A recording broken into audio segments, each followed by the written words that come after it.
Eh bien, bienvenue à toutes et à tous sur l'épisode 68 du Brab Show consacré au MXGP d'Argentine. Ça y est, le championnat du monde est lancé. Championnat du monde de motocross, bien sûr. Hein, on n'est pas sur le championnat du monde de tondeuse.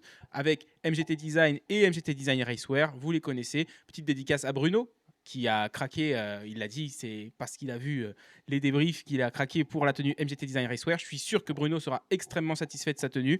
Vous pouvez voir quelques échantillons derrière Mister Brab qui est avec nous. Il portera la tenue Retro Edition lors de...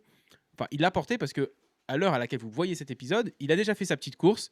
Je suis sûr qu'il a eu très très mal au bras. Tiens, alors Clément, c'était comment la course? On adapte un petit peu, même si on tourne un petit peu en amont. Bien évidemment, on parle. Vous allez voir ça peut-être le mardi ou le mercredi après le week-end off. Donc voilà, Clément, tu penses que tu as fait combien là? Eh ben écoute, j'ai fait podium, donc j'ai de ça sans roulage. Mais non, podium. Comme quoi, t'as peut-être du Shimoda en toi. Si ça se trouve, hein. Bon, plus sérieusement, évidemment, merci à MGT Design et MGT Design Racewear d'être avec nous. Merci à toi Clément. On va parler du MXGP d'Argentine. On va commencer tout de suite avec la catégorie MX2. Et tout a commencé le samedi avec cette manche qualif où on a vu un Sacha Konen s'imposer. Et Sacha, sur le week-end, on a eu l'expérience complète de Sacha Konen, c'est-à-dire un bon départ, une vitesse de fou en qualif. Ça roulait bien aussi le dimanche, mais au final, ça se met par terre. Alors pour sa défense, on a vu un petit peu les replays, c'est vraiment pas de sa faute.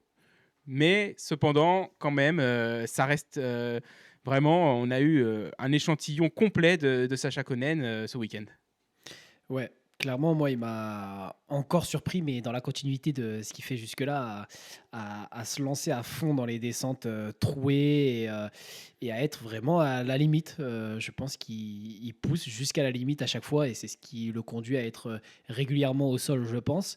Mais et à la fin, pendant la première manche, tu vois, je me suis dit, si s'il tombe pas, il la gagne. Il était aux alentours de la 10e place quand j'ai dit ça, et je l'ai vu partir comme une balle en début de manche pour remonter. Il est remonté assez rapidement quand même deuxième, et puis au final, il n'a pas réussi à faire la jonction avec la Gunfelder, mais un gros rythme quand même. Et puis encore, ouais, très impressionnant dans ses descentes avec les trous, enfin en bout de ligne droite. À chaque fois, il arrive avec énormément de vitesse, et t'as pas l'impression qu'il maîtrise tout. Donc moi, ça m'inquiète à certains moments quand même quand je le vois rouler. Mais ouais, j'ai l'impression que c'est un peu dans la continuité de ce qu'il fait jusqu'à maintenant. Beaucoup d'engagement. Mais je pense que sur la longueur d'un championnat, c'est peut-être pas la meilleure stratégie à adopter. Ouais, c'est vrai qu'il fait un petit peu penser à un McAdoo. Ce que j'avais entendu, c'est j'accélère et je réfléchis après. Parfois, c'est un peu l'impression qu'il donne quand même. C'est vrai qu'il se il se lance à fond, comme tu dis. Il va très très vite, mais ça n'a pas du tout l'air d'être toujours contrôlé. Et c'est vrai que moi, plus rien que de regarder, j'étais fatigué de regarder le Grand Prix d'Argentine parce que les motos, c'est peut-être parce qu'on a été habitué à regarder beaucoup de SX jusque-là, mais je trouve que les motos, elles bougent énormément. Et pourtant, il n'y avait même pas les catégories de jeunes, l'Europe 125, 250, tout ça. Et donc, juste avec les catégories MX2 et MXGP, qui en plus ne sont quand même pas remplies à 40 comme en outdoor, la piste était quand même déjà bien trouée et défoncée et ça avait l'air dur. Ouais, c'est vrai que je m'étais fait la réflexion aussi quand je regardais les manches, mais et puis surtout, tu vois, même avec Vial, je voyais vachement rebondir un peu sur l'avant avec l'arrière qui se levait, et je me suis demandé, tu vois, à ce moment-là, est-ce que quand on est spécialiste justement des fourches, donc on est préparateur et qu'on analyse un peu les passages, est-ce que c'est normal que la moto réagisse comme ça tant qu'elle reste en ligne, parce que par contre ça allait pas de droite à gauche, c'était vraiment en ligne, mais avec l'arrière qui remontait un petit peu, et les suspensions qui sautaient. C'est vrai que moi j'avais pour habitude de penser que des fourches voilà, qui fonctionnent bien, c'est les roues qui restent au sol, et puis forcément la fourche qui travaille. Alors après, là, ils arrivent justement avec une certaine vitesse et des trous plus ou moins gros qui ne permet pas à la suspension de vraiment travailler et de rentrer dans chaque trou, en ressortir en gardant les deux roues au sol. Mais voilà, je me suis demandé, est-ce que du coup c'est une piste, un axe d'amélioration pour les spécialistes des fourches quand ils voient la moto sauter comme ça, ou est-ce que c'est un travail classique et qu'au contraire, elle travaille bien si ça reste en ligne et que ça saute dans les trous. Je ne sais pas trop, mais effectivement, la piste, bah, c'était assez particulier. Je trouve que ça me fait penser un peu quand même aux US avec une texture sablonneuse, mais qui faisait pas non plus du sable de plage, tu vois. Ça restait, je trouve, un peu dur, malgré tout, à certains endroits, et avec une surface un peu sablonneuse qui a fait aussi pas mal de trous, effectivement, sur l'ensemble de la piste. Ouais, c'est vrai que c'était assez lâche sur le dessus. Peut-être, ça faisait peut-être un peu penser à un Red Bud ou un Millville, mais ça avait l'air quand même après pas préparé pareil, moins profond. Mais ouais, le terrain, j'ai assez aimé. Je trouvais quand même que le circuit sur lequel ils étaient allés en Argentine l'année dernière j'ai plus apprécié celui de l'année dernière. Après, j'aime quand même plus celui-ci que celui sur lequel ils sont allés à de multiples reprises dans les montagnes, tu sais, où c'était une espèce de terre sablonneuse aussi, mais grise, là, très grise. J'aimais pas trop ce terrain-là, j'avoue. Après, tout ça, c'est bien sûr d'un point de vue spectateur, hein, ou à la limite, même les quelques fois où j'ai pu jouer sur la play sur les différents circuits, parce que bien sûr, je n'ai jamais roulé et je sais pas ce que ça donne de rouler dessus. Mais ouais, je pense, dans l'absolu, ouais, j'ai quand même préféré le circuit de l'année dernière. Mais celui-ci, j'aimais beaucoup j'allais dire petit, mais pas si petit, le pas si petit double en descente qui faisait. Je trouvais que ça envoyait bien quand même ce saut là, avec la grande descente qui prenait d'ailleurs très très vite tous. Le double en descente, j'ai plus en tête là. Ouais, ouais, le saut en descente, tu sais, ils montaient, ils passaient autour d'un bassin là, puis après ils étaient un petit peu en plus, Ah oui, oui, ça oui, tournait un exact. peu à droite et tout, et ils sautaient Hmm. en descente. Et je trouvais que déjà à la télé, celui-ci, il était quand même un peu impressionnant. Donc j'imagine qu'en vrai, ça devait être quand même quelque chose. Hmm. Ouais, c'est vrai que c'était sympa. Ouais, moi, dans l'ensemble, la piste, j'ai bien apprécié. Après, je me souviens plus trop. C'est vrai que je suis un peu moins attentivement le MXGP, donc j'ai plus trop en tête les pistes des années précédentes. Mais là, dans l'ensemble, ça avait l'air sympa quand même. Bon, sinon, on a parlé donc de Sacha Konen qui gagne la qualif et qui fait un dimanche. Bon, il remonte donc 2 en première manche, puis malheureusement, il termine pas la deuxième, il marque 0 point. Mais le patron, c'est quand même le champion en titre, Lagenfelder, qui gagne les 2 manches. Avec la manière, parce que la première, il me semble qu'il part devant et qu'il reste devant tout le long. La deuxième, il part d'un petit peu plus loin et il va doubler tous ses concurrents pour remporter la deuxième manche, le général, faire le doublé et conserver sa plaque rouge, parce que malgré le fait qu'il ait marqué 0 point pendant la manche qualif, avec ses 50 points, il conserve la plaque rouge. Ouais, Lagenfelder, il va être difficile à battre cette année. Ouais, je pense. Je pense. Il a déjà gagné l'année dernière, du coup, et face à des gars assez coriaces. Il y avait du Wolf aussi, avec qui s'est bien battu, qui là cette année n'est plus là, donc c'est sûr que ça allait être un client, encore une fois. Et puis il l'a prouvé. Et puis en plus, c'est vrai que ça roule propre en sécurité, donc je vois mal justement. Ce qui pourrait venir lui causer du tort, si ce n'est voilà, quelques apparitions de certains qui seraient peut-être un peu on fire, mais là en tout cas sur cette première, il était clairement dessus. Par contre, je suis un peu déçu de la performance de Liam Everts. C'est vrai que bon, l'année dernière, il revenait de blessure, il s'était fait mal au cervical avant, avant le début de la saison. Donc il était revenu avec peu de préparation, il n'était même pas sûr de la faire, etc. Euh, donc j'en attendais quand même beaucoup mieux. Là, il finit quatrième du Grand Prix avec, je crois qu'il fait une septième place en première manche en chutant au départ, et il fait troisième de la deuxième, ce qui en fait est pas si mal. Mais c'est vrai que ouais, je m'attendais quand même à peut-être mieux de Liam Evers. Je pensais qu'il y aurait une progression qui ferait qu'il serait vraiment devant. Après, c'est que la première épreuve aussi, on sait qu'on ne peut pas toujours prendre en compte les résultats de la première parce que c'est toujours un peu particulier. Il y a beaucoup de stress, parfois aussi, tu as travaillé dans une direction pendant ta préparation, puis tu te rends compte le jour de la course que c'était pas la bonne au niveau des réglages de la moto. Mais c'est vrai que je m'attendais à un Liam Evers qui serait d'entrée de jeu dans le coup, et c'est pas trop ce que j'ai ressenti en regardant la course. Ouais, c'est vrai que moi aussi, surtout en deuxième manche, quand je l'ai vu partir devant, je m'attendais à ce qu'il tienne mieux que ça et pourquoi pas aller chercher justement la victoire. Donc c'est vrai que j'en attendais un peu mieux de sa part. C'est vrai que là, j'ai l'impression que c'est un peu comme l'année dernière. Au final, c'est pas spécialement mieux pour l'instant, en tout cas sur cette première. Donc ouais, un peu d'accord avec toi. Et en revanche, surpris des 2 pilotes Triumph, Guillaume Farès et Camden McLellan, qui eux, bah, déjà pour Triumph, je trouve que c'est hyper cool d'être tous les deux sur le podium du premier Grand Prix. C'est quand même que leur 3e année, il me semble, en motocross.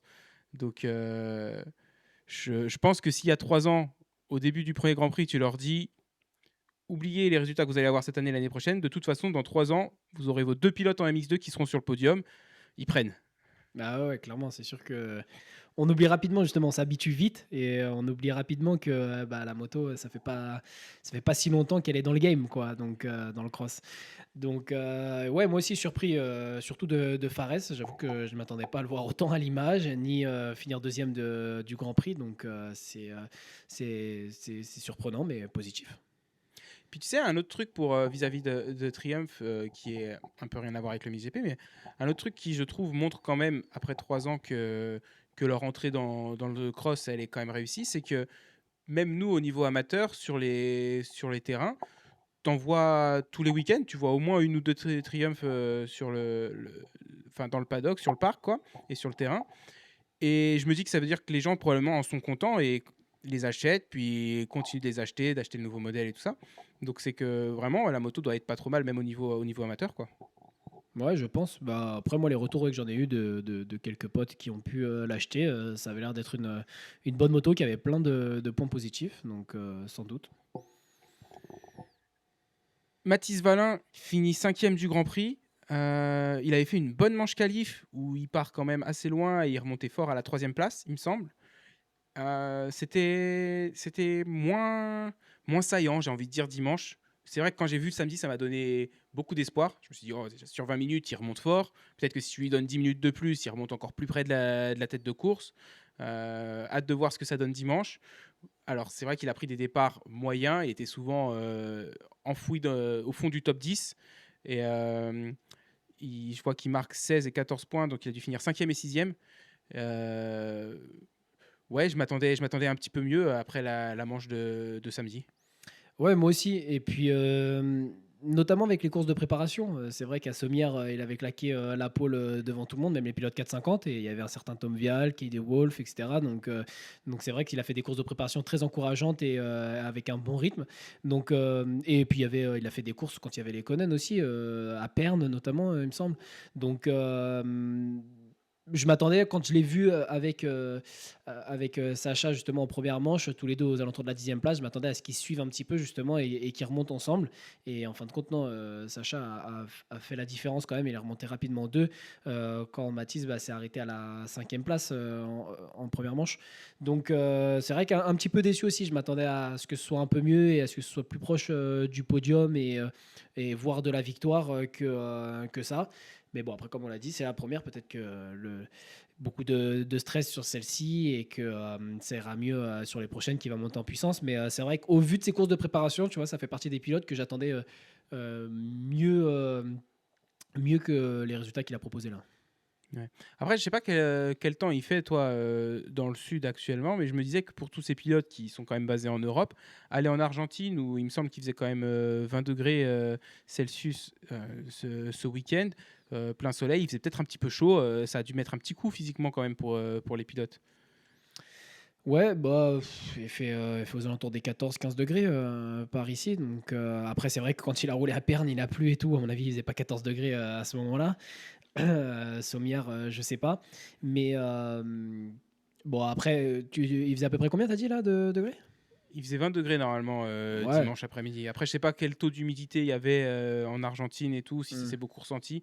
Bon, c'est vrai qu'au final, c'est pas une grosse différence avec vous dans le sud.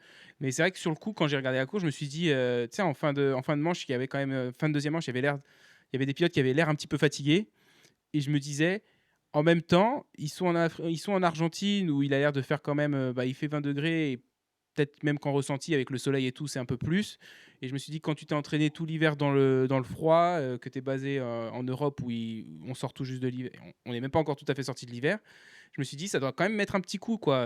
Ça doit pas être les conditions les plus faciles pour commencer, en fait. Hmm. Ouais, je sais pas, 20 degrés, après, ça reste encore pas trop chaud, tu vois. C'est pas comme aux US, là, quand ils roulent dans des 40 degrés. Mais Ouais, après, c'est sûr qu'il y a quand même une adaptation à avoir quand et puis ne serait-ce que, je sais pas, il y a combien de temps de décalage horaire aussi avec l'Argentine. Enfin, tout ça, c'est vrai que se remettre dans le bain de voyager, de prendre l'avion ou de la route, tu vois, je sais pas comment ils se sont déplacés chacun, mais tout de suite, c'est une adaptation à revoir, je pense, parce que bah, voilà, un mec comme Mathis Valin, je sais qu'il a fait des courses de préparation là en France ces dernières semaines. Je ne sais pas s'il est resté en France pour l'entièreté de sa préparation. Il me semble pas. Il me semble qu'il avait dit qu'il avait fait une partie, mais pas en France. Je sais plus. Mais bon, du coup, c'est sûr qu'il faut se réadapter à tout ça, quoi. Ouais. Question, toi, si tu es pilote pro et que tu vas dans des pays comme l'Argentine, le Brésil, on a Indonésie aussi, Australie, tout ça, t'emmènes une glacière pour ta bouffe de tout le week-end ou tu manges sur place Après, ils doivent avoir aussi comment dire, des traiteurs, enfin, ou des cuisiniers de team et tout ça, mais est-ce que toi, t'emmènes ta nourriture comme ça, t'es sûr que tu chopes pas une bactérie ou quoi, et qu'en même temps, tu manges les bonnes choses pour être en forme le week-end, ou est-ce que le jeudi soir, avant le week-end, tu vas au restaurant dans le coin goûter la cuisine locale? Non, je prends pas le risque de goûter la cuisine locale, tu vois, au cas où tu tombes sur un pays justement où ça mange épicé ou quoi, pas envie de passer la manche sur les chiottes.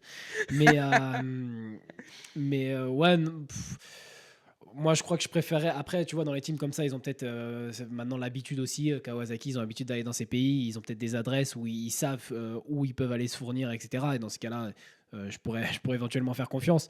Là, en y allant avec mon chibre et mon couteau, j'y vais avec ma glacière de pâtes, tu vois, pour tout le week-end. Et je bouffe des pâtes matin, midi et soir. Et puis voilà, au moins, je suis sûr de manger quelque chose de sain et pas d'avoir de surprise. Ouais. Après, faut voir, parce que je sais que quand tu voyages à l'étranger, il y a des réglementations. Parfois, il y a des Ouais. trucs, de la viande et tout ça, tu peux pas amener. Donc, bon, tes pâtes, je pense qu'elles passent. Mais c'est vrai que, en plus, si tu emmènes tout ça dans une glacière, s'il y a des restrictions sur la nourriture que tu importes et que tu exportes, ça va être contrôlé, c'est sûr. Donc, Hmm. t'imagines, tu te ramènes ton petit blanc de dinde là avec tes pâtes et ah bah non, ça passe pas, monsieur. Et tu te bouffes des pâtes à l'eau tout le week-end. Sinon, moi j'ai été assez surpris quand même de Janis Résulis, qui est quand même rookie dans la catégorie. Son frère, lui, était déjà en MX2 l'année dernière. Lui, il vient de passer du coup en mondial. Et cinquième du Grand Prix, quatrième et... Sixième. Quatrième Non. et sixième. Ouais, et du coup, Mathis, il a dû faire 5 et 7, pardon, pas 5 et 6. Mais ouais, quatrième et sixième, Janis Résulis, c'est belle performance. Ouais, et du coup, oui, il finit sixième du général Résulis. Moi, je l'ai Non, sixième là. du Grand Prix, je l'ai 5. Et par Ah contre, il est oui, sixième du oui, championnat, parce que les en qualifs ne comptant les comptent résultats de pas. la C'est qualif. ça, moi j'ai les résultats avec tout qualif, donc j'ai les résultats du championnat. Ok, ok. Ouais. Ouais, moi aussi surpris, et puis je savais même pas, tu vois, que l'un des deux était déjà là l'année dernière, mais d'ailleurs j'étais surpris de voir les deux en même temps, du coup, là, parce que j'en ai vu un, et puis je dis, oh purée, mais il y en a un deuxième, en fait ils sont deux. Pendant la manche, tu vois, j'ai eu un moment comme ça, là. Ouais, j'étais fatigué, hein, je revenais de 2 heures de route là, quand j'ai regardé. Mais bon, ouais, surpris aussi. C'est vrai qu'ils ont quand même pas mal tenu, des bons départs. Ils sont partis devant et ils ont quand même bien tenu. Donc c'était pas mal. Du coup, au championnat, Lagenfelder, 50 points, vu qu'il n'en a pas marqué pendant la manche qualif. D'ailleurs, lui, il est tombé sur le saut en descente. Alors, heureusement, il est tombé Eh oui, j'ai vu au la vidéo. décollage. Donc, ça avait... Par contre, tu as vu comment il regarde pas, il retourne à sa moto. Lui, pareil, il a des envies de mourir, en fait, tout Ben, c'est simplement. ça. Et là, tu vois, c'est pareil. Je pense qu'il y a un commissaire qui doit aller sur la piste et se mettre pile dans l'axe dans lequel il est pour orienter les gens vers l'extérieur, tu vois, ou là ouais, c'était plus vers l'extérieur de la piste, quoi. Bah, Euh, lui était à l'extérieur du... Parce que tu sais, bah, ça quand tournait il un est peu à tombé droite. Son corps et était sa à l'extérieur, moto, la moto au plein milieu. ouais. Donc là, ou alors, ouais, ou l'autre de l'extérieur qui vient au milieu, tu vois, et qui les pousse vraiment tous vers l'intérieur de la piste. Enfin, bref, à l'endroit le plus sécurisant pour l'ensemble des pilotes. Mais là, c'est vrai que tu as juste les deux drapeaux jaunes, et donc tu arrives dessus, bah ok, tu ralentis, mais même en arrivant lentement, en descente, etc., pour le peu que tu décolles un petit peu, enfin bon, tu finis par te prendre la moto ou le Mm. pilote. Donc, et tu voyais pas derrière. C'est sûr que là où tu arrivais, l'appel de saut, tu voyais pas derrière où il se situait. Donc il est de la chance effectivement que personne n'arrive au même moment, mais je pense qu'il y a un vrai travail à faire au niveau des commissaires de devoir aller sur la piste et se positionner en plein milieu. Enfin, déjà, c'est la meilleure façon d'être vu pour le commissaire. Et puis de sécuriser justement celui qui est derrière et qu'on ne voit pas. Et d'agiter le drapeau, parce que c'est vrai que moi, j'en ai parlé dans les commentaires avec quelqu'un il y a 2 épisodes là, avec ce qui s'était passé à Arlington, mais les drapeaux qui sont pas agités, ça sert à rien, je trouve. Alors quand on est en ligue et qu'on te dit il y a un drapeau agité quand il y a un incident et le drapeau avant doit être mis pas agité. À la limite, pourquoi pas, il est en prévention, il est bien en avance, c'est pas de souci. Mais genre, un drapeau agité, ça se voit beaucoup plus. Quand tu es en train de rouler et qu'il y a un truc qui bouge, d'un seul coup, là, tu lèves les yeux, qu'est-ce qui se passe, tu vois? Que des fois, un drapeau, quelle que soit la couleur, un drapeau qui est juste comme ça, pour peu qu'il soit même pas vers là où tu sais, tu le vois peut-être de loin, mais il est pas vraiment sur la zone que tu regardes, ça va pas attirer ton regard et tu le vois pas, quoi. Ouais, ou avec une petite brise. Et du coup, bah, tu mets ton drapeau comme ça, mais avec la petite brise, il vole un petit peu, tu vois, il se met pile dans l'axe de ton bâton, tu sais même pas de quelle couleur il est. Putain, mais j'en ai vu un aussi qui était dans l'intérieur d'un virage comme ça, il tenait son drapeau et il l'agitait pas, tu vois, mais avec le vent, le jaune, tu sais, il bougeait un petit peu. Je me suis dit, mais ça, tiens bien ton drapeau, quoi. C'est.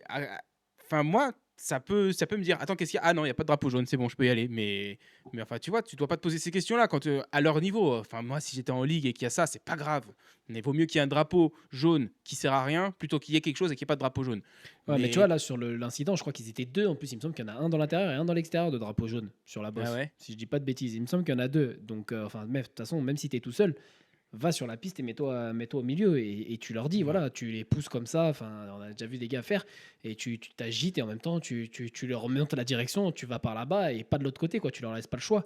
Et, ou quitte à sortir, effectivement, le drapeau aussi Croix-Rouge, même s'il n'y a pas Mm. de médecin, mais parce que là, tu sais que le gars derrière, il est derrière, tu ne le vois pas. Si tu arrives sur un saut, descente, tu sors le drapeau, au moins ils enroulent et ça évite les catastrophes. Enfin, après, la Gunfelder, moi j'ai envie de dire, est quand même aussi un minimum, un petit peu d'instinct de survie, un meilleur instinct de survie, quoi. Remonte vers le haut du circuit où toi tu vois ce qui arrive avant de traverser vers ta moto sans réfléchir, quoi. Parce que lui, c'est vrai qu'il regarde rien et il y va. Et enfin, tu vois, s'il y a quelqu'un qui. Après, il sait s'il y a quelqu'un qui est 3 secondes derrière lui ou s'il a plus d'écart.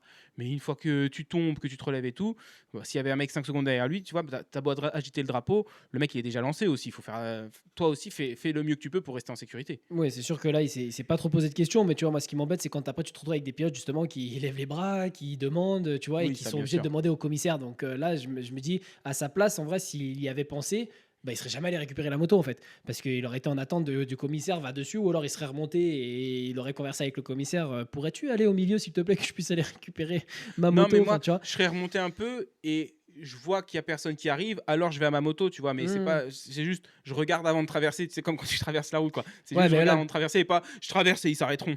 là, il y avait personne, donc ils pouvaient le faire dans ce sens, tu vois. Mais le jour où il y a, enfin, s'il y avait eu quelqu'un derrière, tu Mhm. vois, un qui arrive, bah puis ah mince, un deuxième, un troisième, et puis voilà, s'ils Oui, étaient aussi derrière, c'était le premier tour, ouais, bien sûr. donc ouais, je comprends pas que ce soit. Enfin après, moi, j'ai pas passé mon truc de commissaire. Peut-être qu'ils le demandent hein, ou pas. Peut-être que c'est complètement interdit justement pour préserver les commissaires. Je sais pas exactement, tu vois, quelles sont les règles et comment ça se passe. Si on a des commissaires qui nous écoutent, commenter. Mais pour moi, ils devraient se retrouver sur la piste, sur l'appel et indiquer là où les pilotes devraient aller, quoi. Mais le problème, c'est que je crois qu'en MXGP, ils sont bénévoles. C'est des gens locaux.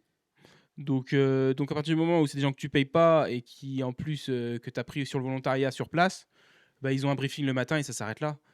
Il n'y a pas d'évaluation de leurs compétences, il n'y a pas le temps de faire une formation approfondie. Donc je pense, hein, parce que je sais que j'avais déjà vu sur le site du Motocross des Nations, n'importe qui peut se proposer pour être un, ils appellent ça Il faut track avoir une marshal. licence quand même, non? Peut-être, mais je sais pas, j'avais pas rempli le formulaire, hein, donc je sais pas exactement.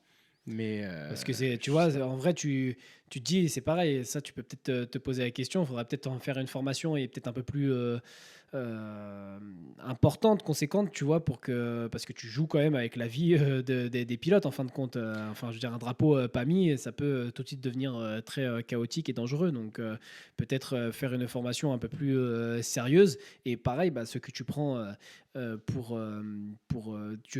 que tu prennes des bénévoles, d'accord, mais bah, ceux qui ont suivi la formation et tu t'assures qu'ils fassent bien leur travail quoi derrière, tu vois, avec, avec peut-être même des sanctions pour les commissaires qui feraient pas bien leur travail, j'en sais rien, enfin, juste pour les responsabiliser un peu plus et s'assurer qu'ils fassent bien le travail, aussi bien sur les drapeaux jaunes que les drapeaux bleus, que voilà. Mais après, Infront, avec les ronds qui brassent, ils peuvent très bien prendre 40 gars, les payer 2000 balles par mois, plus les frais. Et voilà, et tu les formes une bonne fois pour toutes. Et c'est les mêmes gars qui vont tenir les drapeaux tous les week-ends sur tous les grands prix. Ils vont bosser 20 week-ends dans l'année, donc ça va. Je pense que tu peux même, si tu es un petit peu malin, parce qu'ils ont aussi, je crois, le championnat du monde de snowcross ou un truc comme ça, Infront. Donc si tu es un petit peu malin, tu peux peut-être utiliser les mêmes. Bref, tu t'organises un minimum, quoi. Et oui, ça va te coûter un petit peu plus d'argent, mais bon, pour ce qui brasse, au moins ils auront des commissaires compétents. Et puis là, la sanction, tout simplement, bah, c'est que si tu fais mal ton boulot, tu es renvoyé, hein. Donc bon, si tu veux gagner tes 2000 balles par mois, tu vas acheter ton drapeau correctement. Bah, ça va, t'es gentil, 2000 balles par mois pour faire le week-end à chaque fois. Et puis tu pars une semaine avant, comme ça tu profites du pays. Bah, tu es obligé de partir. Oui, mais ce qu'il y a, c'est que tu vois, là, quand tu as un grand prix le samedi-dimanche, tu es obligé de faire voyager les gens le jeudi pour qu'ils soient déjà. Enfin, après, ils peuvent arriver le vendredi, j'imagine, mais ouais, bah, tu es obligé de les faire voyager le vendredi et ils rentrent le lundi. Donc, ils peuvent pas avoir un autre boulot à côté. Donc, tu es obligé de les payer comme un temps plein. Puis après, le week-end, tu vois, ils bossent le samedi de 8h à 18h et le dimanche, pareil, de 7h à 18h. Ça Donc, va. Ça va. non, mais si tu veux avoir des gens compétents et des gens qui veulent le faire, parce que de toute façon, pour 500 balles, qui va se dire ah ouais, je vais faire les 20 grands prix pour 500 balles par mois. Ils vont Bon, je tous te réfléchis, dire niet, gros, hein. hein. Je réfléchis, hein, parce que, ouais, après, non, c'est un peu tous les week-ends en vrai. C'est pas 20 que tu répartis sur l'année et que tu prends un peu comme tu veux, comme des congés. Ouais, Donc, de mars à septembre, t'es plus souvent au boulot que pas au boulot, quoi. ouais, ouais, ouais. Non, c'est sûr. Non, mais oui, oui, oui, ouais, je suis d'accord. Bon, après, ce petit intermède commissaire Après, enfin, on cherche des solutions à un problème qui existe, mais qui n'est pas non plus très grave, parce que le commissaire n'a pas non plus fait un mauvais travail. Heureusement, la Gunfelder n'a pas eu de soucis. Moi, je partais plus du principe que, enfin, je sais que moi, si j'étais tombé à sa place, j'aurais regardé. Après, voilà, je joue pas une qualif en championnat du monde MXGP, et c'est d'ailleurs une des raisons pour lesquelles moi je suis dans mon canapé et que j'ai fait très peu de courses et que j'ai jamais atteint le niveau professionnel, c'est que je suis une poule mouillée et que je pense plus à la sécurité qu'à aller vite. Donc, évidemment, moi, j'aurais regardé et je me suis dit, il a du bol qu'il n'y ait personne quand même, quoi. Mm. Mais c'est vrai que tu vois, même tu penses au SXUS où ils te mettent des lumières clignotantes, pas clignotantes, rouge, jaune. Ah, bah le jaune, on l'a pas vu dans la gadoue, donc maintenant elles sont rouges. Ah, mais les rouges, tu as le droit de sauter, et puis maintenant on va les changer. Payer des mecs qui font les drapeaux correctement avant de mettre des lumières et des trucs comme ça, tu vois, Parce que c'est pour des mecs qui sécuriser appuient les sur les pilotes. boutons derrière. Donc, Et t'es problème. tributaire parce que à Arlington, ils avaient des problèmes où t'appuyais sur la télécommande, ça s'éteignait pas. Parce que le routeur il était trop loin ou je sais pas quoi, tu vois, le relais, j'en sais rien. Donc bon, pas terrible. On a autre chose à dire sur la catégorie MX2 ou... Euh, Bah, j'espère que Sacha Konen, c'est pas trop grave et qu'on va le retrouver dès le prochain Grand Prix parce que aussi bien que Guillaume Farès et McLaren et Evert aient roulé, si on n'a pas Konen, ça va quand même être... ça risque, parce que c'est du sport, il peut toujours arriver plein de choses, mais ça risque d'être une petite promenade de santé pour la Genfelder quand même. ouais, je le crains. Et effectivement, j'espère qu'il s'est pas trop fait mal parce qu'il avait l'air de montrer le genou quand il rentrait au paddock. Donc, à suivre. Bah déjà, ce qu'il y a de sûr, c'est qu'il y avait fracture du garde-boue avant. Allez, catégorie MXGP. Alors là, mon copain, il y a des choses quand même parce que... et bien déjà, au championnat, Erlings et Vial sont à égalité de points. Ça, c'est la première chose. Ils vont partager la plaque rouge du coup. Eh ben, je sais pas. Sur le graphique, il y a que Erlings qui est en rouge, mais en pratique, comment est-ce que ce sera au prochain Grand Prix? Je sais pas comment ils font en championnat du monde. Aux États-Unis, oui, ce serait comme ça. Les deux auraient une plaque rouge. Mais là, je sais pas. Vu qu'Erlings a gagné le Grand Prix et les deux manches, je pense que tu vois, si le championnat s'arrêtait là, ce serait Erlings champion. Donc peut-être que, étant donné que le tiebreaker est en sa faveur, c'est lui qui aura la plaque rouge. Je ne sais pas. Mais en tout cas, ils sont à égalité de points. Et ben, on va parler tout de suite de notre Tom Vial national. Parce que c'est vrai que d'ailleurs, dans les commentaires, quelqu'un m'a dit, enfin nous a dit, qu'il voyait bien Tom Vial jouer la gagne tout de suite. Et je lui ai dit, je suis dubitatif, mais ça me plairait. Et c'est vrai que ça me plaît. Et Tom Vial, il est chaud. Et ben moi, grande surprise, tu vois, à l'inverse de Valin, en fait, les deux ont ont inversé un peu mes pronos sur eux parce que je sais plus, je crois qu'on avait peut-être même on en avait parlé déjà dans un podcast, il me semble, mais parce que oui, je me souviens, je disais justement que je vois pas un Erling se batailler avec un Maxime Després par exemple sur une épreuve de championnat de France élite. Et pourtant, bah, c'était le cas. Tom Vial sur ses courses de préparation, pareil, Lucas Konen lui avait mis 4 ou 5 secondes, je crois, à Sommière au tour, tu vois, dans une manche. Donc c'est vrai que ça m'inquiétait un petit peu. C'était un peu à son image. Il a été sur les podiums là, des courses de préparation qu'il a faites, mais il était sur les podiums, mais voilà, il a profité aussi bah, des ratés des autres. Et quand tu regardais les temps autour, etc., il était pas vraiment au rendez-vous. Et pareil sur la dernière, du coup, sur l'épreuve de championnat de France élite, ça se bataillait avec Thibaut Bénistan et bah, Maxime Després qui lui fait le championnat de France élite. Et c'est vrai que du coup, je me suis dit, il doit pas vraiment être là où il devrait être, tu vois. Je pense le Vial là pour performer en MXGP et prétendre à la victoire.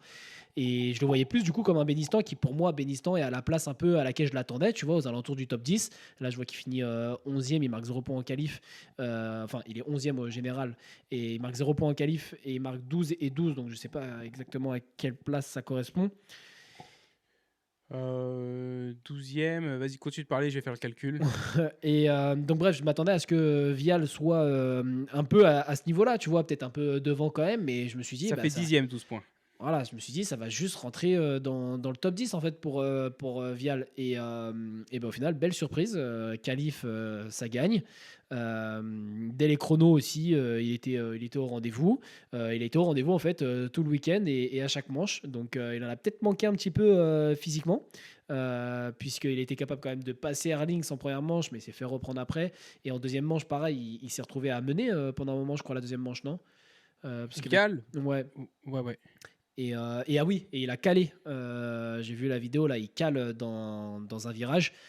C'est comme ça qu'il se retrouve troisième. Ouais, mais ça, il a passé trop de temps avec Sexton aux États-Unis.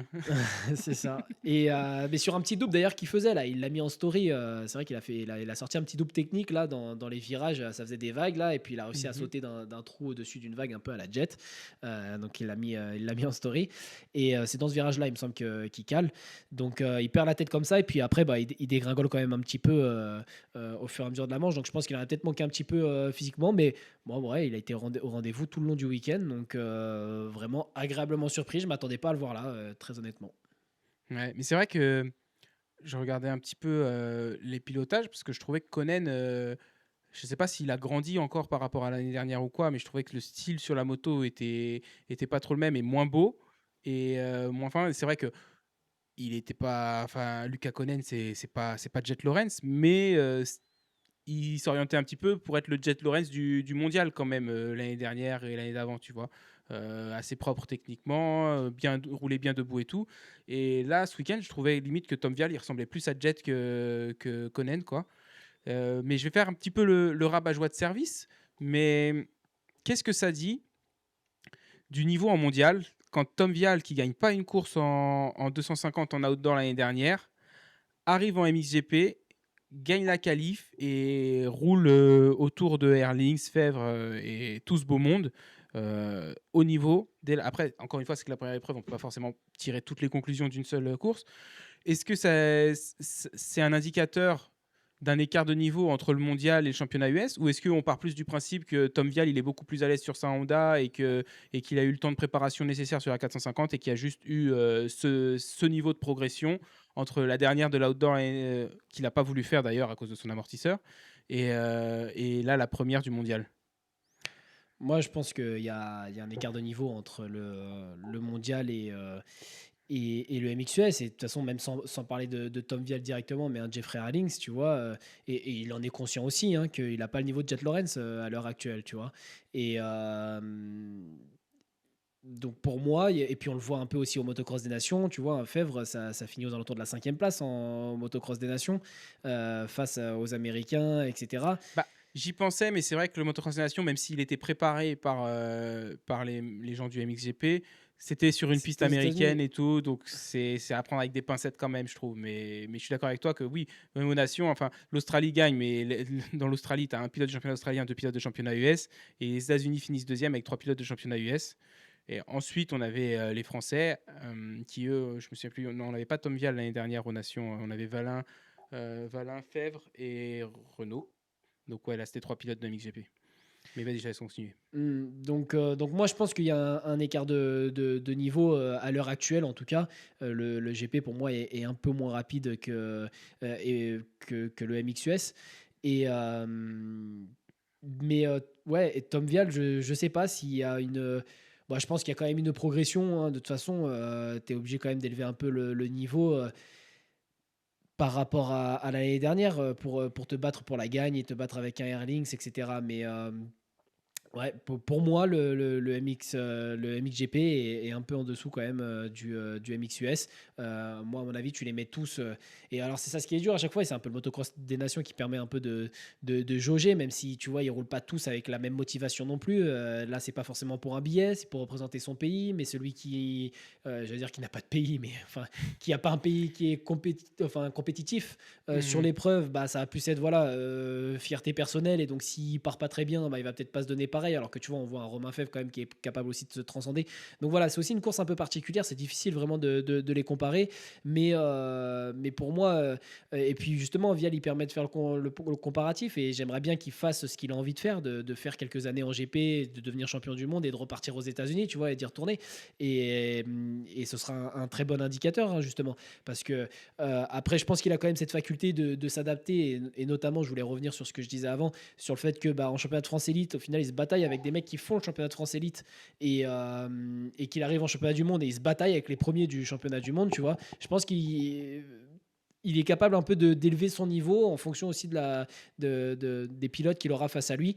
Et bah, tu le verras peut-être jamais du coup gagner avec 40 secondes d'avance sur un championnat de France élite comme peut-être un Jet ou un Airlings l'aurait fait, tu vois, ou même un Airlings plutôt de la grande époque qui se donnait à fond un peu tout le temps, tu vois. Mais au final, il est capable voilà, de rouler. Bah, tu le mets en championnat du monde et puis il va rouler mieux. Et puis tu vas le mettre en championnat US, il va être capable de rouler peut-être aussi un peu mieux, de s'adapter, tu vois, et d'être quand même dans le rythme des premiers. Mais ouais, pour revenir à la question, pour moi, MXGP là un peu moins rapide, un peu en dessous des US. Ouais. Après, comme toujours, hein, je t'ai exposé, est-ce que c'est un écart de niveau ou est-ce que c'est Tom Vial qui a progressé? Et la vérité est, comme souvent, à mon avis, un petit peu dans le milieu quand même, c'est qu'il doit y avoir forcément des deux.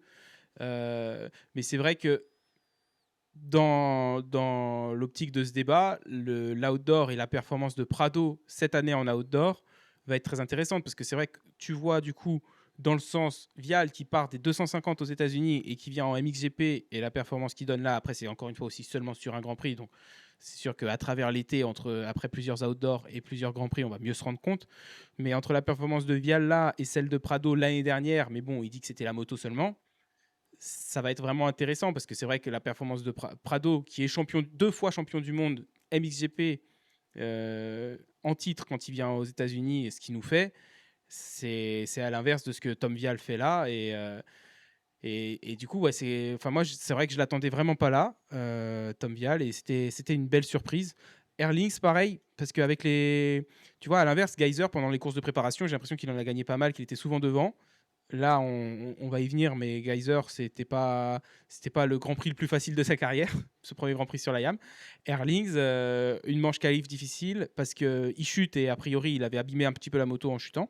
C'est ce qu'il a dit en tout cas dans son interview d'après-course le dimanche. Mais ouais, doublé en MXGP, gagne les deux manches.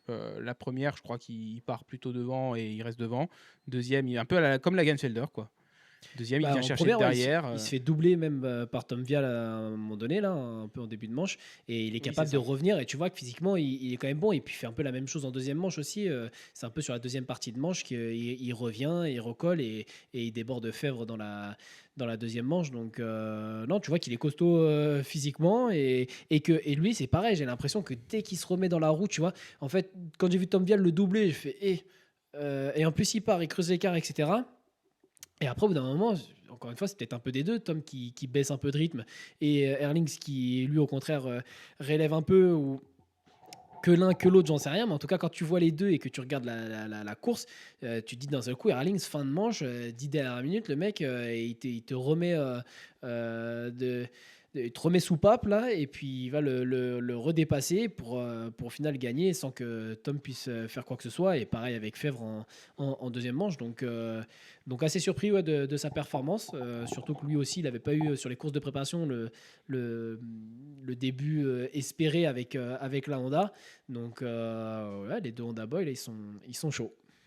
Peut-être que le problème, c'est que les courses de préparation, généralement, c'est des manches de 20 à 25 minutes et pas des manches de 30 minutes et 2 tours.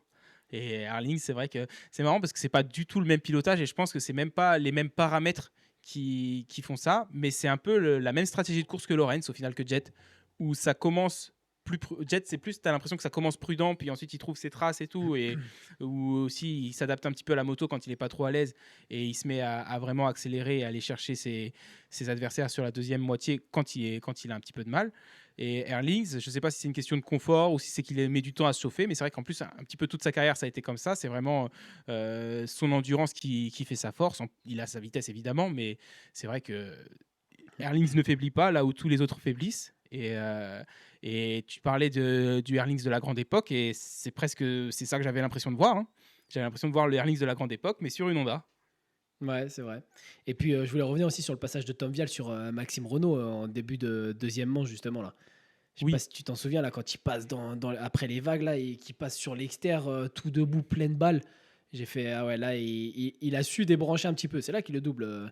Quand ils prennent les vagues, là, qui ouais, tournent un petit mais peu, puis je après, ça fait crois que quart moi de j'ai tour à pensé droite. à sa tentative de virage avant où il fonce dans l'intérieur, mais je crois que là il termine pas le dépassement. Ouais. Ouais, non, là, il le prend dans l'extérieur, au final, après les vagues, dans l'extérieur Mhm. sur la droite, là, et tu le vois ouah, bombarder. J'ai fait, ah, il s'est débranché un petit peu quand même, le Vialou, là. Tu sentais il était un peu sur l'euphorie à ce Mhm. moment-là, et c'est rare de le voir comme ça, donc c'est qu'il était quand même suffisamment à l'aise pour débrancher. C'est vrai qu'il a tendance à plutôt être safe, et puis même, justement, ce petit passage là qu'il a remis dans sa story Insta, à sauter d'un trou pour faire un petit double dans un virage.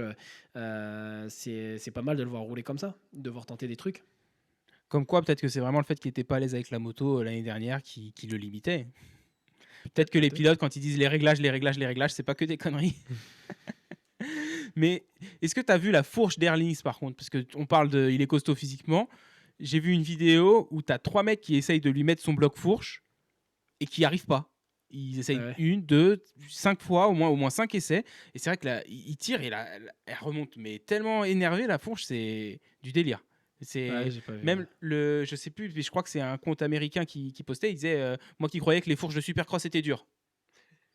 Parce que vraiment, sa fourche, j'aimerais pas rouler avec.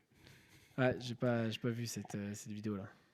Mais puis c'est vrai que lui aussi, tu as l'impression que, allez, passer 15 minutes, j'en ai ras-le-bol, je veux aller vite, et là j'y vais en force, et je tire sur le guidon, je pousse sur les pieds, et ma roue arrière, elle va rester au sol comme ça, quoi. Si c'est pas des bons réglages qui vont me permettre, je vais y aller, je vais y aller par la sueur de mon front, et c'est moi qui vais me plaquer la moto au sol. Ouais, non, non, c'est vrai qu'en fin de manche, il était surprenant. Avant de revenir un petit peu plus sur les performances des autres pilotes en MXGP, deuxième manche, c'est Forato, je crois, Forato qui arrache la grille, et du coup, drapeau rouge. Je trouve qu'il a mis du On, temps à venir déjà, le drapeau rouge. et ben c'est là que je voulais en venir. Je voulais qu'on râle un petit peu, mais je suis d'accord avec toi parce ils ont terminé le premier tour, ils ont fait 2 tours complets en fait. Bah oui, je crois, ils ont roulé 5 minutes. Là. Ils ont fait et tu sais ce que j'ai dit à Stouff. J'ai dit, t'imagines Stark, ils veulent être autorisés à rouler en MXGP, mais leur batterie, elle est faite pour durer 30 minutes et 2 tours à plein régime, pas vraiment plus. Hein. Donc là, si tu te tapes, imagine, il laissait faire 3 tours, parce qu'en MXGP, c'est ça, hein, si tu as fait moins de 15 minutes, tu repars pour toute la durée de la manche, de toute façon. Donc imagine, là, ils ont fait 3 tours, drapeau rouge, hop, faut repartir. Les mecs qui sont sur la Star, qui se disent, bon, bah les gars, nous, ça sert à rien. Mais attends, parce que du coup, ils Bonne repartent pour journée. la totalité de la manche, ou ils déduisent quand même le temps qui est Non, ils déjà repartent écoulé? pour la totalité de la manche. Moins de 15 minutes en Ah, tu vois, MXGP, tu repars pour la totalité de la manche. j'avais même pas fait attention à ça, mais ouais, non, et puis moi je me suis fait réflexion, du coup je me suis même posé la question, est-ce que c'est par rapport au départ ou est-ce qu'il y a quelqu'un qui s'est blessé, tu vois, parce qu'il a mis grave Ouais. du temps à arriver, ouais, alors qu'à un moment donné c'est pas compliqué, enfin je veux dire, on les a les vidéos après, donc eux ils les ont directement, pardon, ils les ont directement les vidéos, donc tu le vois Oui. bien l'autre arracher la grille et sortir avant tout le monde. Mais ça va, Donc, il a pas pris d'amende lui? je sais pas, je crois pas. Ah, parce que vu qu'aux Mais US tu prends une après, amende quand tu... je crois que en fait, ils ont mis le drapeau rouge parce que le fait que lui arrache la grille, ça a Bénistan, il causé a. un dysfonctionnement pour les grilles à côté. Et donc Ouais, les pilotes qui Bénistan, étaient du à coup, il côté a de lui. tapé la grille. Enfin, sa grille n'est pas tombée à Bénistan, hein. Ouais, et donc un désavantage. Et je crois que c'est pour cette raison. Donc peut-être qu'il aura fallu du temps pour définir que oui, effectivement, il y a eu une malfonction de la grille à cause de ce pilote-là. Oui, et du coup, enfin tout Mais simplement, même, parce que la s'il n'y grille avait a pas eu mal de fonctionné. malfonction et qu'il avait juste détruit la grille, il roulait comme ça. C'est pas grave. Peut-être, et pénalité, j'imagine. Parce que c'est ce qui est arrivé à Jet l'année dernière à Ironman, où il a arraché la grille comme ça, et du coup, ils lui ont retiré un tour. Il avait fini Simple. troisième et il avait été retenu 18 Ouais, au mais ça, c'est les final. règles Parce aux que US. ça, c'est les règles aux US. Mais du coup, j'imagine que ça aurait été pareil, une pénalité. Sinon, j'ose imaginer qu'ils n'attendent pas 2 tours pour sortir le drapeau rouge. Il n'y a aucun intérêt à le faire, quoi.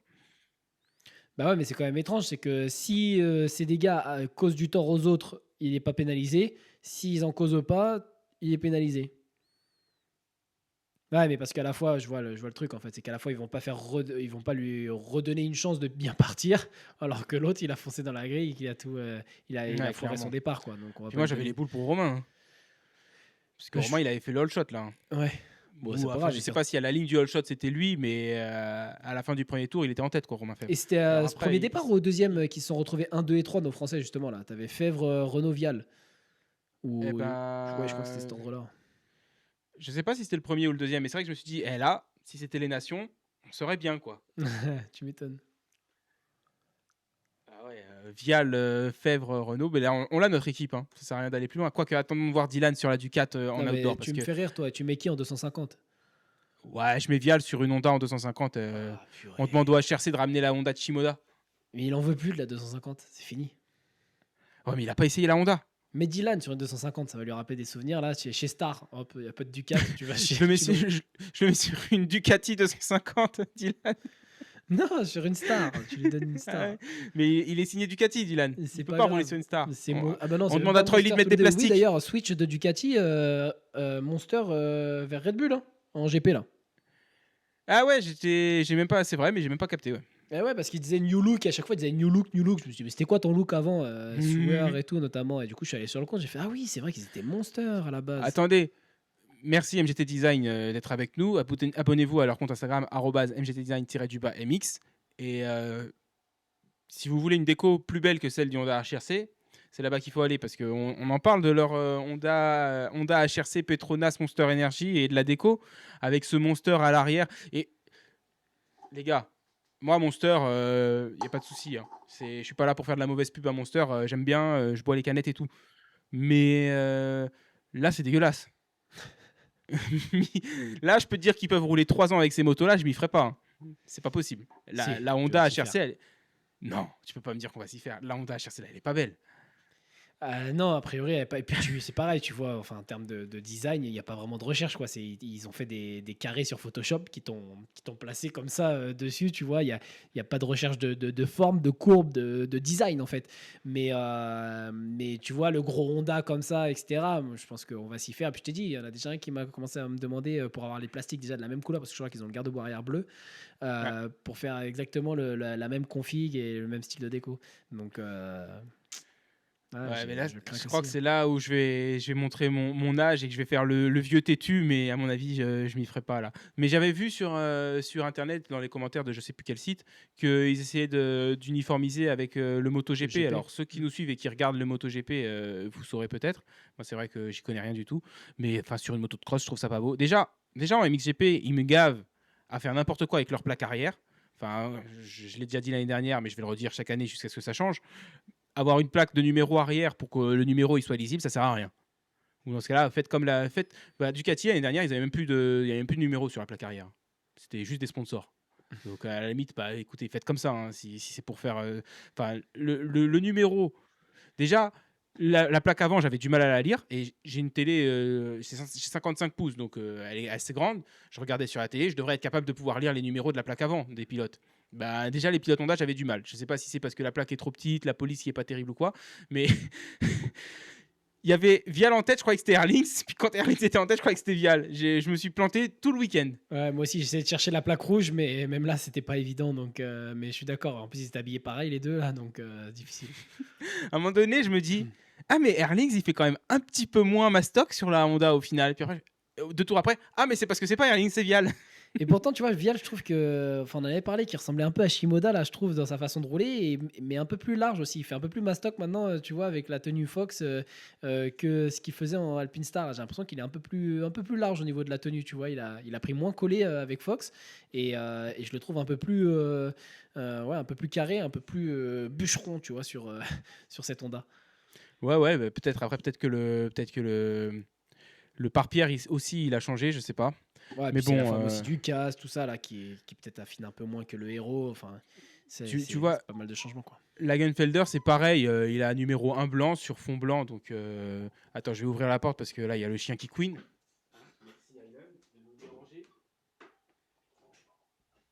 Mais ouais, numéro blanc sur fond blanc, je vois pas l'intérêt. À quoi ça Ouais. sert? Enfin bref. Bah, parce qu'ils avaient la flemme, quand ils ont enlevé la plaque rouge, ils avaient la flemme de faire pipette et de changer la couleur du numéro. Ah oui, ok, parce qu'il avait la plaque rouge avant Lagenfelder, effectivement. Ok, Eh oui, à ok, la base. effectivement. Et Ouais, t'as raison. avec la plaque rouge, tu mets un numéro blanc. Ah oui, bien sûr. Au début, ils faisaient ça aux États-Unis, le numéro noir sur la plaque rouge Eh en oui, 250. Villopoto, je Qu'est-ce me que souviens. c'était moche. Ça, Ouais. tu vois, c'est pareil, on s'y est pas fait, hein, ils ont décidé de changer. Moi, je pense que la Honda, dans 2 ans, l'année prochaine, ils vont peut-être réessayer, mais dans 2 ans, c'est fini. Ils vont comprendre. Bon, sinon, Fèvre, bon début de championnat aussi. 42 points sur le Grand Prix, plus 6 points dans la manche qualif. Donc, ouais, une bonne entrée en matière pour Fèvre. Au championnat, c'est serré, hein, parce que de Erlings à Konen, il y a 8 points d'écart. Et donc, entre les 4 premiers. Donc, ça s'annonce quand même, ça s'annonce croustillant, ce championnat MXGP. Bah ouais, pour l'instant, un peu à l'image des US au début, quoi. T'as pas mal de monde qui peuvent gagner et qui sans doute vont gagner quand même, parce que je vois bien Romain en gagner, Tom en gagner, et Conan en gagner, et puis Geiger aussi, et puis peut-être Renault. Donc, donc non, Et Fernandez, c'est- ça en fait, euh, Adamo, ça en fait des gars qui peuvent gagner. Donc c'est sûr. Et puis De là, pour Wolf quand l'instant, il va revenir. ouais, pour l'instant, là, il n'y a pas de grand écart entre eux, justement, donc c'est cool. Et j'avoue que j'ai hâte de regarder la suivante. Ça m'a redonné un petit peu plus de motivation quand même à regarder le MXGP. Je pense, tant que ce sera serré, en tout cas, je garderai cette motivation-là. Et puis, ouais, je pense que le retour de Tom Vial aussi, ça m'intéressait de voir où il allait se situer. Et là, qui répond présent, ça me donne envie de voir si ça va continuer comme ça. Donc, ouais, curieux de voir la suite. Tu parlais du changement de sponsor d'ailleurs chez Ducati, mais bah, a priori Red Bull ça donne pas tant d'ailes que ça, hein, parce que là les pilotes Ducati on les a pas vus du week-end. Tellement qu'il y a plusieurs fois où je me suis dit, et Stewart, est-ce qu'il est là? Est-ce qu'il est toujours sur la Ducat? Je sais pas, parce que je me souviens, donc on en a parlé la semaine dernière, mais Renault il voulait absolument plus de sa Yamaha et Stewart il voulait plus de sa Ducati. Et au final Stewart il est toujours sur sa Ducati et Renault il est toujours sur sa Yam. Et Renault il disait ouais cette Yam là elle est super rapide et c'est le prochain sur ma liste, mais Renault c'était un petit peu décevant j'ai trouvé ce week-end. Mais pour revenir d'abord sur Fèvre, c'est top parce qu'il a l'air d'être dans la même forme qu'il a été toute la saison dernière, quoi. Ouais, c'est ça. Euh, Là, je suis content parce qu'il répond quand même présent, tu vois, alors que bah, il y a tout le monde qui est revenu. Et c'est vrai qu'avec comment ça s'est profilé un peu l'année dernière, j'avais un peu l'impression que bah, il a répondu présent, il s'est pas blessé, il s'est pas fait mal et il était là quand il fallait, mais que c'était pas forcément voilà, le plus rapide.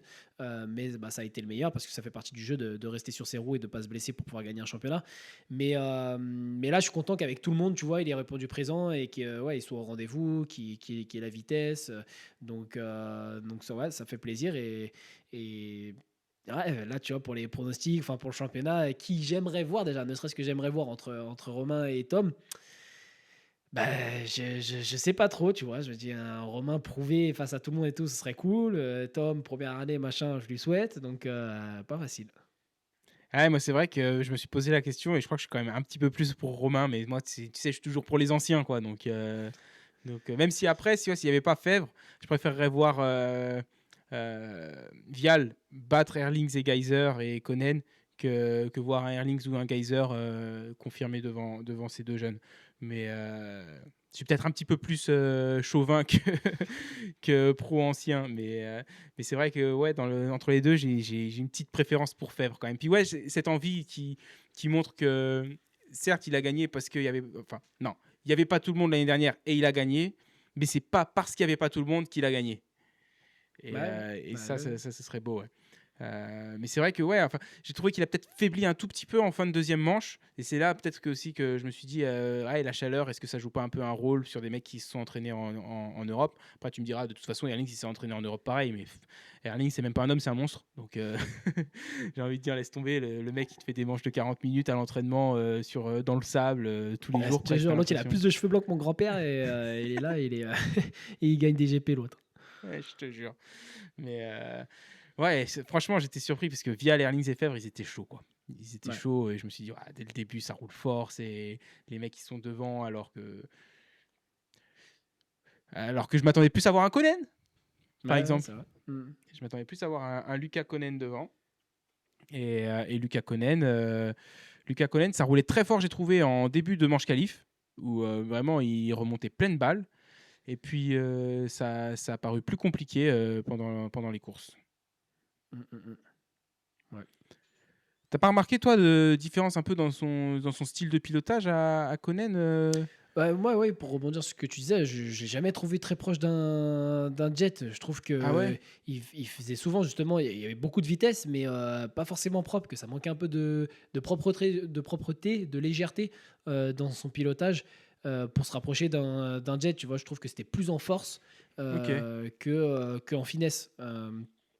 Pour lui, pour le coup. Et ouais, bah, du coup, je trouve qu'il est un peu dans la continuité de ce qu'il faisait, beaucoup de vitesse et d'engagement aussi, un peu à l'image de son frère quand même.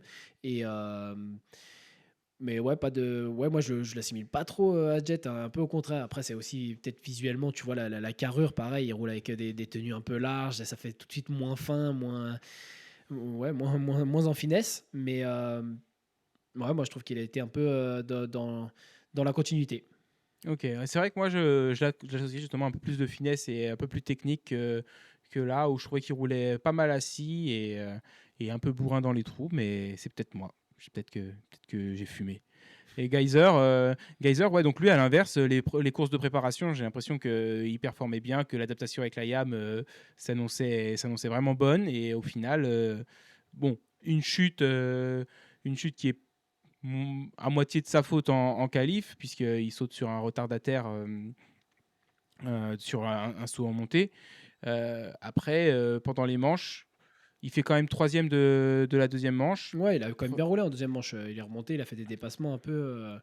C'était pas mal en deuxième manche, c'était mieux. Ouais, mais il a mis du temps à se mettre dedans, quoi. Hmm. Alors qu'au vu des courses de préparation, je pensais que lui, il arriverait pleine balle directe. Ouais. Et Renault, c'est pareil. Renault, après son début de saison l'année dernière, puis là, il est resté chez Yamaha parce que la nouvelle Yamaha lui plaît, a priori et tout.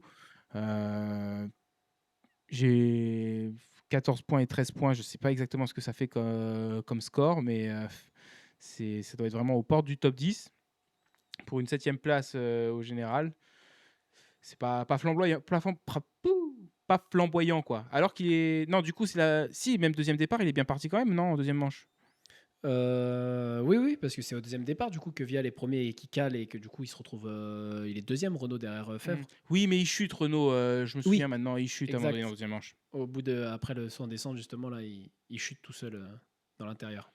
Après c'est compliqué parce que bah tu vois là, quand tu regardes au championnat, ça fait Erlings, Vial, Fèvre, Konen, Geyser, Renault. Évidemment, les 6 sont très bons, mais à un moment donné, il y en a un qui va finir sixième. T'as C'est envie de te ça. dire, ouais, Maxime, même quand il chute, il devrait remonter 4-5, 4-3 même, tu vois. Mais à un moment donné, non, quand t'as 6 tops, bah, si tu tombes, tu vas finir 6 quoi.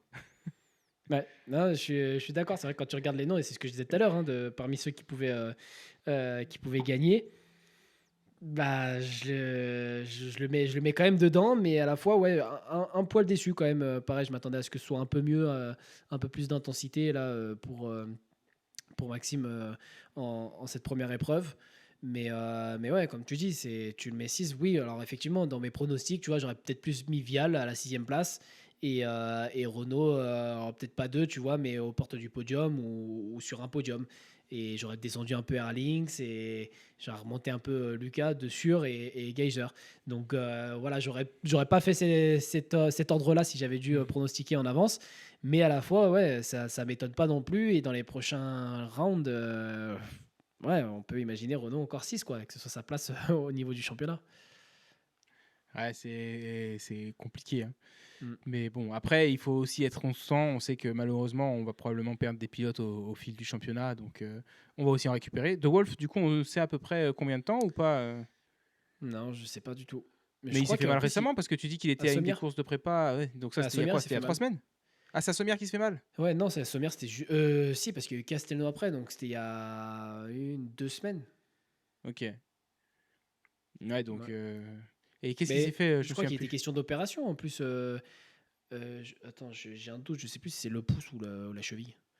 C'est le pouce, il me semble, Ouais. Mais pour parce que je crois qu'il de Wolf. y avait, moi j'ai vu passer opération pour opération, on savait pas. Et j'ai vu un autre truc comme quoi il essayait de rouler là cette semaine avant l'Argentine, en gros, enfin la semaine dernière du coup, avant Mhm. l'Argentine, pour voir si ça pouvait le faire ou pas. Mais à la fois, j'ai pas vu de truc en disant bah il a roulé et ça l'a pas fait. Donc je sais pas un peu ce qu'il en est. Je sais pas du Moi, tout j'ai s'il vu se fait opérer ou pas. une vidéo qu'il a mise où il a dit qu'il y serait pas. Ouais. Ouais. Mais, ouais, je j'ai pas trop compris l'étendue de la gravité de la blessure et Hmm. s'il pensait être de retour pour la prochaine dans 2 semaines ou pas. Enfin, dans une semaine pour ceux qui nous suivent. Ouais. J'ai une petite question pour les gens qui nous suivent, justement. S'ils sont déjà allés à la Capelle Marival, parce que je me tâte pour le Grand Prix de France, tu vois, c'est au mois de juillet, je crois. Et ce qu'il y a, c'est que j'ai l'impression qu'il n'y a pas trop d'endroits où tu peux voir au moins 50% de la piste, voire plus, tu vois. Et j'ai pas trop envie de faire le trajet et de payer 85 balles mon week-end pour voir un virage en boucle. C'est ça ce que j'aime bien avec Saint-Jean et avec Ernée, c'est que tu te postes sur la pente et tu vois pratiquement toute la piste. Il y a toujours des petits coins que tu vois pas, mais vraiment, tu as une bonne visibilité. C'est vrai que c'est pas donné à tous les terrains de motocross. Et donc, ouais, bah, s'il y en a parmi vous qui sont déjà allés à la Capelle Marival, évidemment, je sais que pour l'ambiance, ça va être la folie, le Grand Prix de France et tout, là n'est pas la question. Mais est-ce que niveau visibilité pour les spectateurs, il y a quand même des spots qui sont accessibles et où on a une bonne visibilité, ou est-ce que c'est malheureusement pas terrible, terrible? Si vous avez des avis, ça m'intéresse de les connaître, ça m'aidera à prendre une décision à ce niveau-là. Toi, ça t'intéresse d'y aller à la Capelle ou? C'est trop loin pour moi là. Vous me posez la question. T'as une course de ligue à ce moment-là? Ça se trouve, mais surtout que Ouais, je et vois puis, que c'est dans 1, 2, 3, 4, dans 5 courses et tu me dis que c'est au mois de juillet? Juin? oui, Juillet? oui, parce que je crois que le mois de mai, il n'y a pas de course. Ah ouais, c'est comme Ou ça. c'est le mois d'avril. Mais il y a un mois carrément où il n'y a pas de course là, cette année.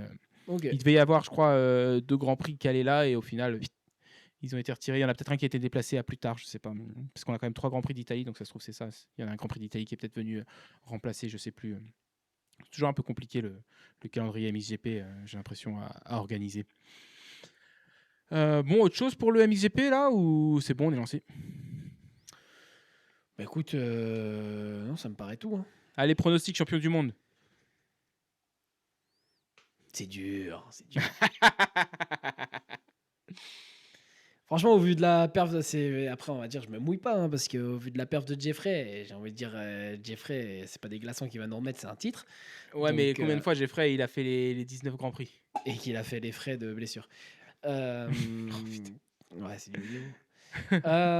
Ouais, ouais, bah oui, c'est sûr, mais après, le garçon, il était capable de rouler sans clavicule ou scapula, je sais plus ce qui s'était pété. Mais ça, il en a déjà plus. Et bah voilà, donc tu vois, à un moment donné, qu'est-ce que tu veux qu'il se casse? Et une barre en fer, on en met une autre, et puis ça repart. Donc ouais, je sais pas, j'ai envie de dire qu'Erlings, il m'a l'air chaud patate. Après, je pense que Konen, il a pas dit son dernier mot non plus. Et Vial, bah, est toujours là au bon moment, donc Donc en fait, le mec nous oublie déjà le champion en titre. non, non plus, je le vois là, Fèvre avec son petit 1 là, mais je je sais pas, franchement. Geyser, on est inquiet ou c'est que la première et tout va bien? Non, Geiger, je te dis, moi, la deuxième manche, elle m'a rassuré.